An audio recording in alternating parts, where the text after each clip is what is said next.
Hey everybody, welcome back to my YouTube channel. I am advocate Divya and आज का हमारा video है constitutional law first में fundamental rights के बारे में। अगर हम बात करें फंडामेंटल राइट्स की तो इंडियन कॉन्स्टिट्यूशन के पार्ट थर्ड में आर्टिकल 12 से लेकर आर्टिकल 35 तक फंडामेंटल राइट्स डिस्क्राइब किए गए हैं।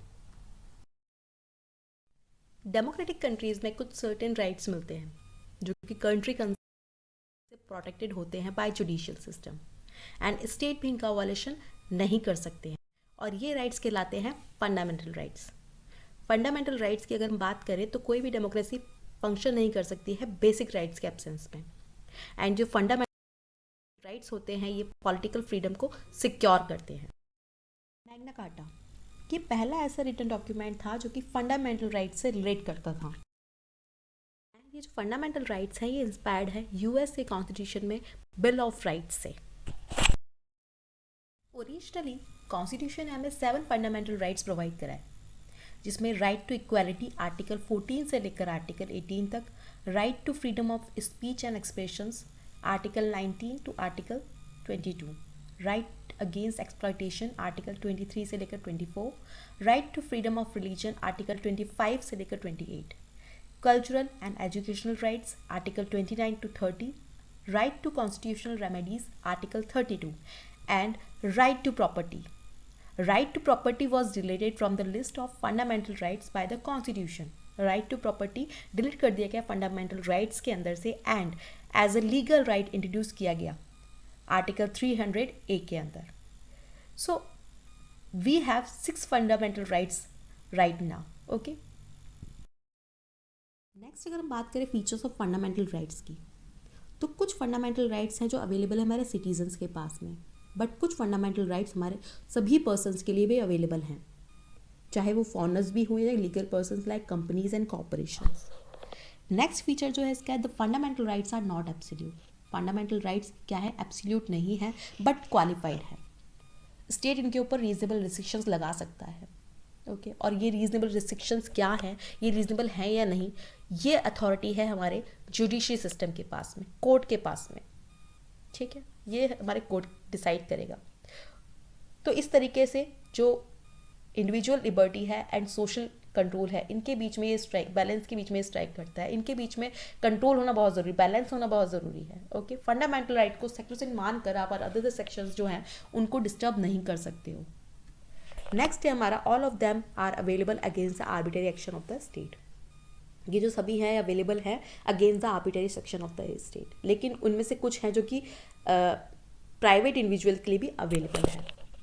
नेक्स्ट है they defended and guaranteed by the supreme court. इन्हें सुप्रीम कोर्ट से डिफेंड और गारंटी दी गई है, मतलब एग्रीव पर्सन जो है डायरेक्टली सुप्रीम कोर्ट जा सकता है, ज़रूरी नहीं है कि वो अपील करे हाई कोर्ट में पहले। नेक्स्ट है दे आर जस्टिसेबल। ये नेचर वाइज क्या है, जस्टिसेबल है। ये पर्सन को अलाउ करते हैं move the court for their enforcement if when they are violated. अगर इनके फंडामेंटल राइट्स का वायलेशन हुआ है तो ये डायरेक्ट सुप्रीम कोर्ट जा सकते हैं अकॉर्डिंग टू आर्टिकल 32। नेक्स्ट है दे आर अमेंडेबल। ये क्या है, अमेंडेबल है। इनको कर्टली रिपील किया जा सकता है। ठीक है, इसमें अमेंडमेंट किया जा सकता है बट बेसिक स्ट्रक्चर में कोई चेंजेस नहीं होने चाहिए। नेक्स्ट है they can be suspended during national emergency except the right guaranteed by the article 20 and 21। National emergencies के दौरान भी इन्हें क्या सस्पेंड किया जा सकता है, लेकिन आर्टिकल 20 एंड 21 को नहीं किया जाएगा। नेक्स्ट है the scope of operation is limited by article 31A, 31B, 31C। इनका जो स्कोप ऑफ ऑपरेशन है वो उनकी लिमिट है by the article 31, article 31B and article 31C। Next, the application to members of armed forces, paramilitary forces, police forces, intelligence agencies and analog services can be restricted or abrogated by the Parliament according to Article 33. According to Article 33, applications to members of ये जो arm forces, paramilitary forces, police forces, intelligence, इनके members की जो भी application है वो restricted की जा सकती है, एब्रोगेट की जा सकती है by the parliament according to article 33।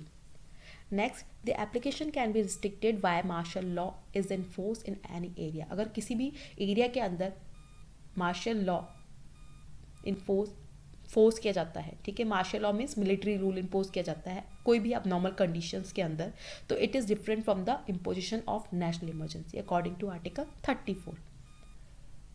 Most of them are directly enforceable, self-executory, while a few of them can be enforced on basis of law made for the given effect to them. Such a law can be made only by the parliament, not by the state legislature, so that uniformity throughout the country is maintained. Article 35. Article 35 क्या कहता है कि most of them क्या है, directly enforceable है, but जो कुछ है उनमें से कुछ जो है वो एनफोर्सेबल है on the basis of a law made for the given effect of them. तो ये क्या कहता है आर्टिकल 35 की जो लॉ है, ये जो फंडामेंटल राइट्स है, ये पार्लियामेंट के द्वारा बनाए जाने चाहिए, ना कि स्टेट लेजिस्लेचर के द्वारा. क्योंकि अगर ये स्टेट लेजिस्लेचर के द्वारा बनाए जाएंगे तो ये केवल स्टेट पे इम्पोज किए जाएंगे, तो इससे क्या है डिफरेंस आ जाएगा. तो पार्लियामेंट के द्वारा जो बनाए जाएंगे वो पूरे ऑल ओवर इंडिया पे इम्पोज के होंगे. तो क्या है, इनको पार्लियामेंट के द्वारा ही बनाया जाना चाहिए ताकि दो आउट कंट्री के अंदर इनकी जो एकता है वो बनी रहे. ठीक है.